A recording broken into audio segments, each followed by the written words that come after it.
Hello and welcome. You're watching NDTV 24/7. I'm Osama Shah. A three-member committee has been formed by the Chief Justice of India to investigate allegations against Justice Yashwant Verma of the Delhi High Court. In the meantime, Justice Verma will not be assigned any judicial work.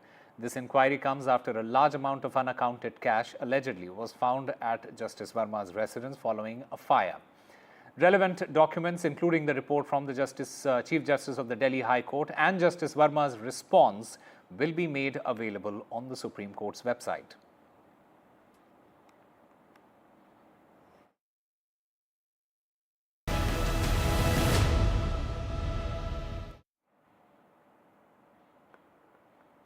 The Tamil Nadu Chief Minister M.K. Stalin, he chaired a meeting of opposition chief ministers and leaders on delimitation. He said that the BJP aims to snatch away political power from the southern states. He said that the southern states must oppose delimitation, while the BJP terms it DMK's drama and says that the real issues are being ignored. Chief Minister Stalin said that their demand is fair as far as delimitation is concerned. BRS, in the meanwhile, said that they oppose the tyranny of the majority. In fact, KTR, he conducted a press conference where he said that the centre should not behave like Big Boss and that the proposed delimitation exercise, it threatens India's federalism. The Congress also waded into this conversation, saying that delimitation is an assault on the southern states and that we have to protect. Our voice says it's the collective voice of the south of India, is what D.K. Shivkumar had said.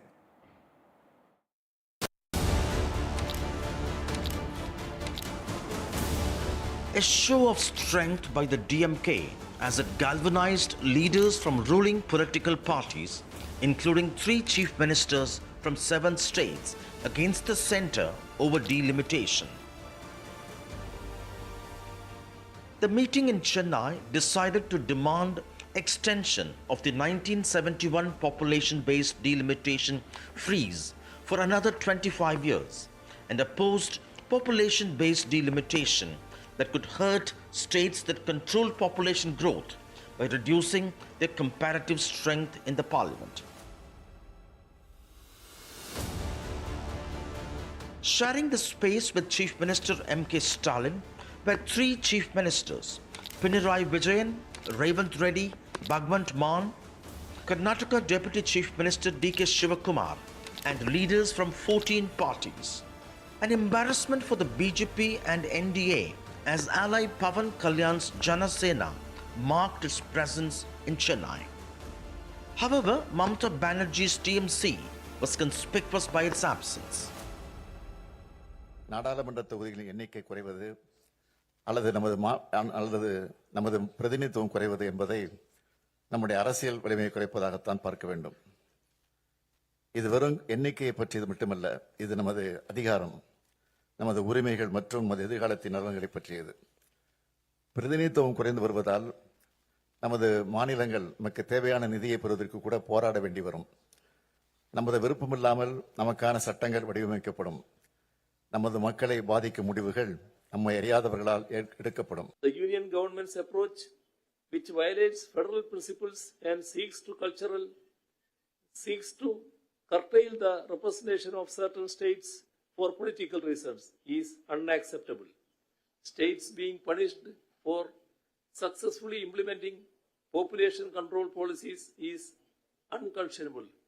We are determined to resist this injustice. It is a new beginning in the country because we have to protect our voices. It is not the voice of Karnataka. It is the voice of the South India and all the states which are going to lose these seats. And I am very sorry. We never expected that Vajpayee's amendment would be, they are trying to change it. They will take up this issue up to Delhi level. You are also requested to have the second meeting back in Hyderabad, sir. Yes, Our yes, CM has also agreed to it. Yes, we are going to organize a closed door meeting as well public meeting. So this is the public issue. We wanted to create an awareness in the public.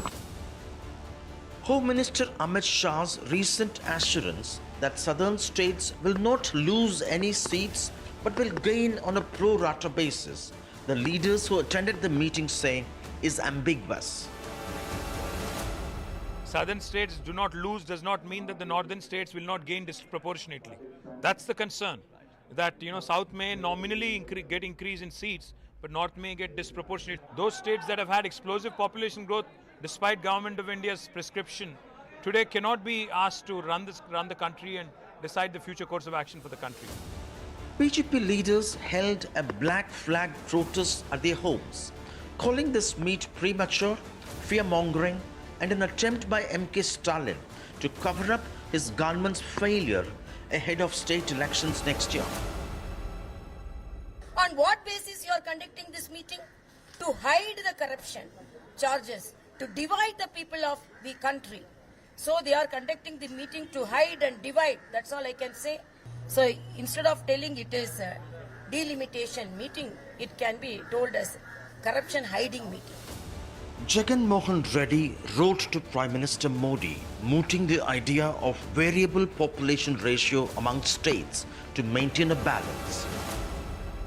It's a new southern consolidation by states that have demonstrated better models of education, healthcare, governance and development.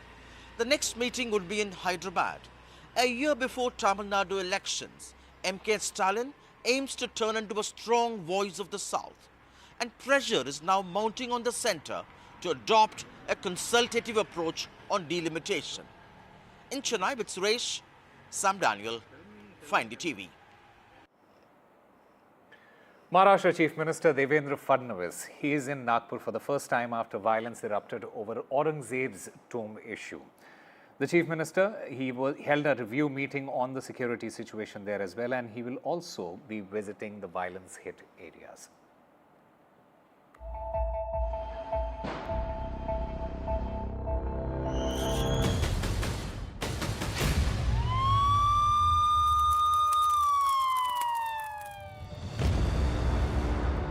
Devendra Fadnavis on home turf, Nagpur. His first visit after almost a week after the communal riots broke out in the city. Maharashtra's Chief Minister and Home Minister toured his home constituency and city. He held a high-level meeting with the local police officials and Minister Chandrasekhar Bawankule. एक नागपूरचा शांततेचा इतिहास राहिलाय. आता जर अशा प्रकारे दंगेखोरांना सरळ केलं नाही तर त्यांना अशी सवय पडेल म्हणून याच्यामध्ये कुठलाही टॉलरन्स हा पोलीस विभाग करणार नाही. तशाच प्रकारच्या सूचना पोलिसांना दिलेल्या आहेत. The riot in Nagpur began after a protest was held by a right-wing outfit in the morning, where a made-up tomb of Aurangzeb was burnt. A rumor spread in the locality stating that a piece of cloth which had the Islamic prayer written on it was also burned with it. Chief Minister promised for a stringent action against the rioters and also those who helped spread disinformation using social media. आता जे काही नुकसान झालेलं आहे हे सगळं नुकसान दंगेखोरांकडून वसूल करण्यात येईल. त्याची सगळी किंमत काढली जाईल आणि ते दंगेखोरांकडून वसूल केलं जाईल आणि दंगेखोरांनी ते पैसे भरले नाहीत तर त्यांची प्रॉपर्टी विकली जाईल. As curtains eventually fall on the Aurangzeb issue, DCM Ajit Pawar has played down the entire controversy and has extended his brotherhood to the Muslims on the occasion of his party's iftar celebration. हमारी मुस्लिम भाई बहनों को जो भी आंखें दिखाएगा, दो गुटों में झगड़ा लगाकर अमन शांति को भंग करेगा और कानून को अपने साथ में लेने की बात करेगा, तो वो कोई भी हो उसे किसी भी कीमत पर बख्शा नहीं जाएगा. Despite all this, an unforgiving opposition continues to raise questions against what they term as Devendra Fadnavis's failure. Nagpur हे अतिशय सुसंस्कृत शहर आहे. अतिशय चांगले लोक तिथे राहतात. त्या नागपूरमध्ये राइट्स होणं हे धक्का वेदना देणार आहे, अस्वस्थ करणार आहे. खूप दुर्दैवी आहे आणि खरंच म्हणजे एवढं मोठं मॅन्डेट या सरकारला मिळालेलं असताना गेल्या 100 दिवसात क्या पाया तुमने? सिर्फ क्राइम बढ़ा है. यही तुम्हारा 100 दिन का रिपोर्ट कार्ड है. Chief Minister and Home Minister of Maharashtra Devendra Fadnavis toured his own city and has promised for extensive investigation in the Nagpur case. As we speak, 104 individuals have been identified. Out of them, 12 are underage and the rest 92 have been arrested. But who-done-it question still remains. Who exactly was behind these communal riots on 17 March in Nagpur is still a mystery. With senior camera person Rajendra Dyarkar, this is Anuj Raith reporting for NDTV from Mumbai. Well, the Central Bureau of Investigation has filed two closure reports in two cases related to Sushant Singh Rajput's death, stating that there is no evidence of any foul play. The reports were submitted in Mumbai court, marking a significant development in the investigation that began in August of 2020. The CBI took over the case after Sushant's father, KK Singh. He filed an FIR in Patna accusing actress Riya Chakrabarti and others of abetting suicide, financial misconduct and mental harassment. However, following an extensive investigation, the CBI found no criminal conspiracy or wrongdoing connected to Sushant's death. In fact, Riya's lawyer, he issued a statement saying that he is grateful to the CBI for closing this case and that a false narrative that ran about this particular case was uncalled for. And my colleague Radhika Ramaswamy joins us to get us more on this. Radhika, take us through the latest as far as this closure report is concerned.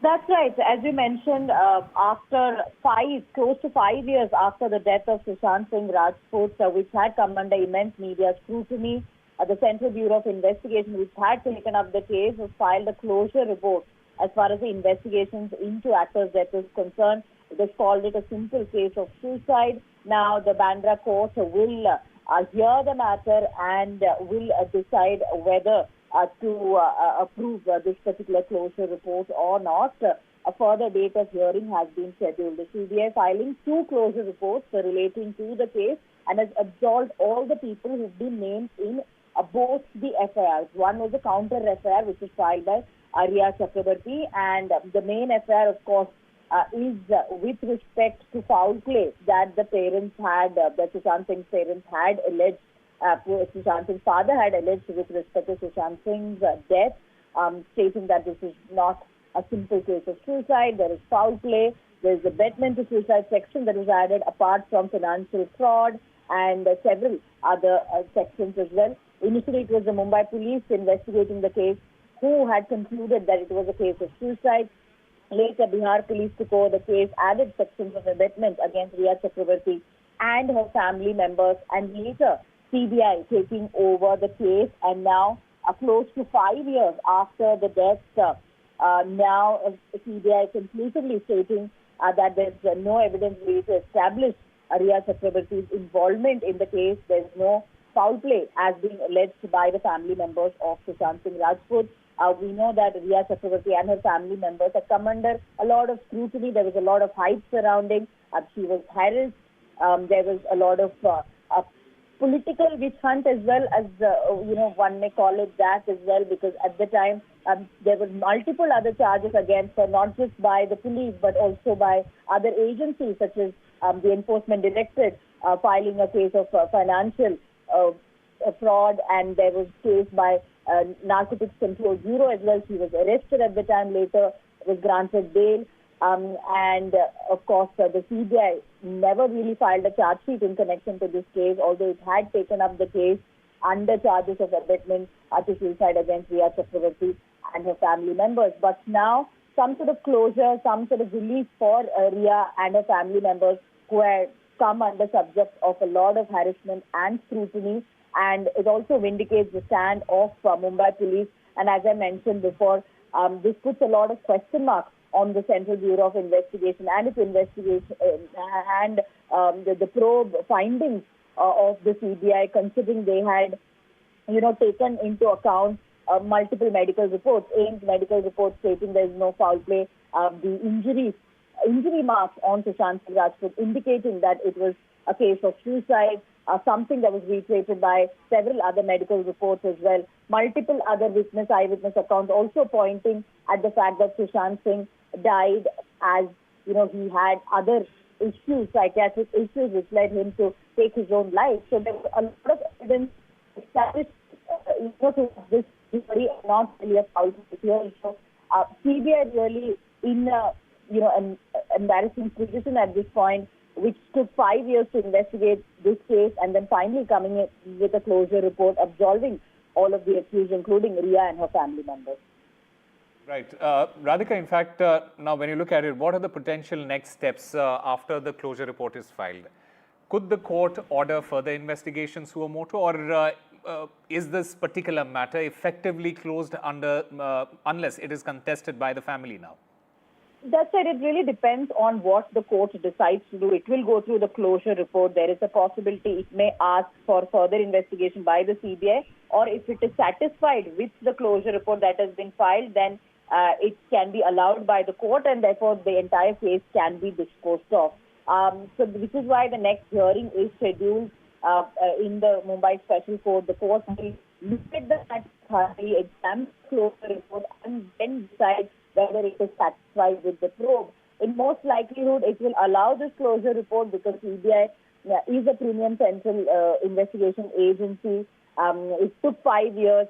The closure report will have all the evidence it had gathered, all the eyewitness witness statements, the medical reports, which points perhaps to the fact that this was a simple case of suicide. So therefore, highly likely that this case may be disposed of by after the court really allowing up this particular closure report. But we'll really have to wait and see what happens and whether the family members of Sushant Singh Rajput, who had made many of these allegations, will challenge this report by the CBI and take some sort of legal route.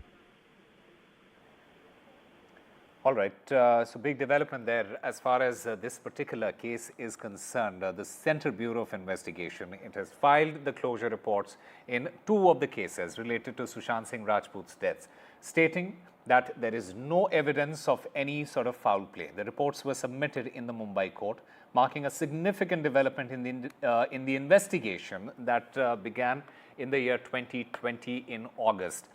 Remember, the CBI took over this particular case after Sushant Singh's father, KK Singh, he filed an FIR in Patna accusing the actress Ria Chakrabarti and others of abetting suicide, financial misconduct and mental harassment. All right, I'm currently joined by Mr. Satish Manishinde, the lawyer of Ria Chakrabarti. Sir, welcome to NDTV. You have issued a statement as well. Do you believe this entire closure report, it vindicates Ria Chakrabarti's stance in this particular case? I have said right from the inception that Ria was totally innocent, and but the report now suggests that whatever stance Ria Chakrabarti took on that day is the truth, and she was not at all concerned with his death. It is unfortunate that he committed suicide, but be that as it may, Ria Chakrabarti had nothing to do with it because she left his house on the 8th of June and he committed suicide on the 14th of June. From the 8th of June to the 14th of June 2020, there was no contact between any of them. So all the allegations that were made at that time and subsequently by the father, Mr. KK Singh at Patna, are totally false, and the CBI has come out with the report which suggests that the said allegations are totally inaccurate and false. So nothing to go beyond that.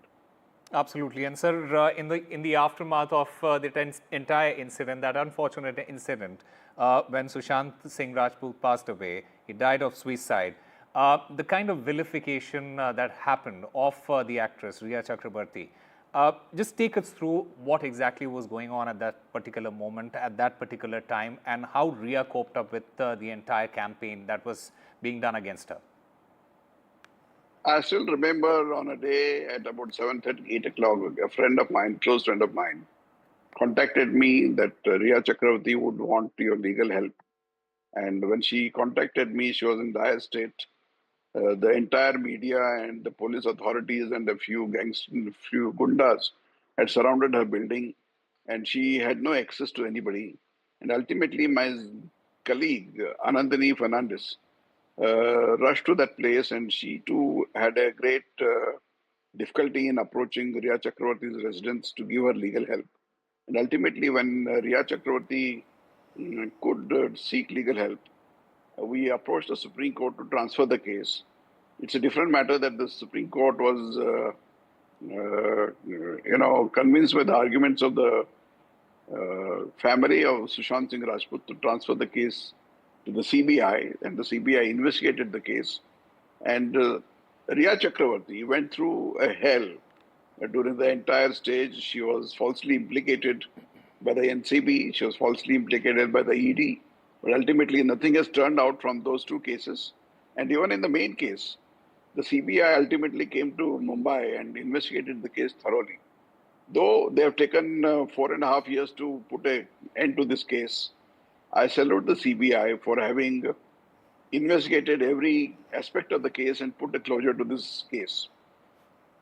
Sir, now that the CBI has filed its closure report, will Riya Chakrabarti be taking any further action in this particular matter?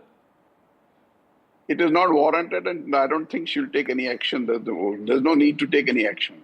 We've spent enough time litigating, and she will carry on with her life as she has done in the last 4.5 years. All right, Mr. Satish Manishinde, thank you very much for speaking with NDTV, sir. Thank you.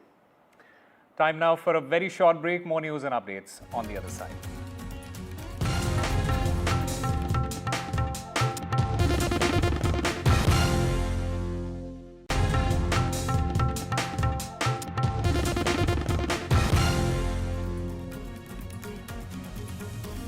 Welcome back. Another key development in the Medigada collapse incident. The Vigilance and Enforcement has recommended criminal action against 17 engineers. Now, it is reported that among them are former engineer-in-chief of the Kaleshwaram project, Nala Venkateshwaralu and Ramana Reddy, who previously served as superintending engineer. Bengaluru on Saturday found much needed relief from the scorching heat as heavy rains and thunderstorms lashed the city. Several areas witnessed intense downpours accompanied by strong winds following the Indian Met Department's forecast of light rain and thunder showers for March 22nd as well as March 23rd. Meanwhile, at least 10 flights going to Bengaluru have been diverted to Chennai due to heavy rain in the Karnataka capital.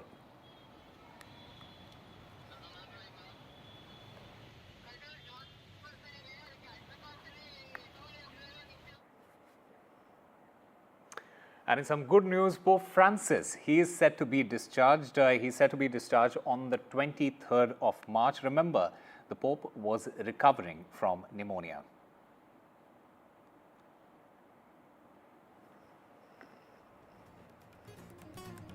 That's all we have for you. Keep watching NDTV for more news and updates.